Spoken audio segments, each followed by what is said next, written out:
There was a time when I didn't understand what it meant to hurt someone.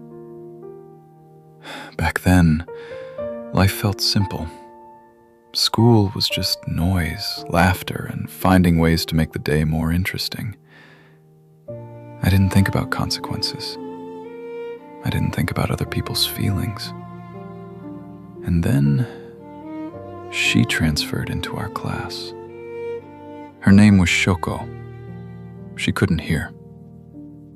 At first, it was confusing, different.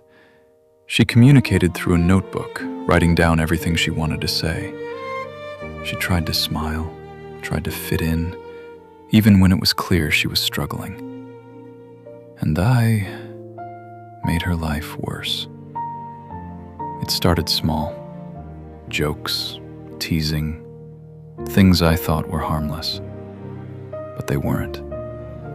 Every laugh, every prank, every moment I turned her into a joke, it pushed her further away.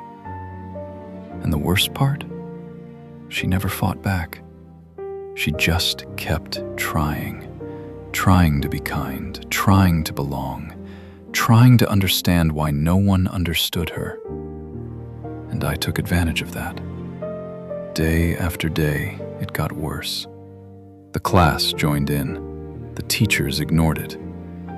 And I became the center of it all. Until one day, everything changed. The blame shifted. Suddenly, I wasn't the one laughing anymore. I was the one being blamed, the one being isolated, the one everyone turned against. And just like that, I understood what it felt like to be alone. Years passed, but that feeling never left me.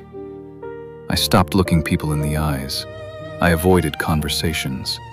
I lived every day carrying something I couldn't escape. Guilt. No matter how much time passed, it didn't go away. Because deep down, I knew the truth. I had hurt someone who didn't deserve it, and I could never take it back. There were moments when I thought about ending everything, because living with that weight felt impossible. But before I could disappear, I decided to do one thing. I wanted to find her. Not to fix things, not to erase the past, just to say, I'm sorry. When I finally saw her again, everything felt different. She had changed, grown, but her kindness, it was still there. And that made it even harder, because I didn't deserve it.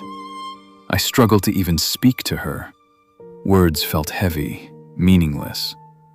How do you apologize for something that broke someone? But she didn't push me away. Even after everything, she gave me a chance. And that's when I realized something. Forgiveness isn't something you ask for. It's something you try to become worthy of. So I stayed. I tried. Every day, I tried to be better than the person I used to be. It wasn't easy. The past doesn't just disappear. There were still misunderstandings, pain, moments where everything felt like it was falling apart again. And then, the moment I feared the most happened. She blamed herself. For everything. For the pain I caused. For the things that were never her fault. And in that moment, I realized something I should have understood from the beginning. The damage I caused didn't just hurt her back then. It stayed with her. It changed how she saw herself. And that was something I could never ignore again. When she stood on that balcony, ready to let go, I didn't think. I just ran. Because for the first time, I wasn't running away from my past. I was running toward it, toward the person I had hurt, toward the chance to finally do something right. I reached out, and I held on. even when it felt like everything was slipping away. And in that moment, I made a choice. If she couldn't see her own worth, then I would remind her every single day. Not with words, but with actions. Because some things can't be fixed with an apology. They can only be healed with time. Slowly, things began to change. Not perfectly, not completely, but enough. Enough to smile again. Enough to connect. Enough to feel like maybe, just maybe, we weren't alone anymore. And for the first time in a long time, I looked up. I saw people. I heard voices. I felt present. Not trapped in the past, not running from guilt, just living. I can't erase what I did. I can't change who I was. But I can choose who I become. And maybe that's where forgiveness really begins. Like and subscribe for more emotional recows.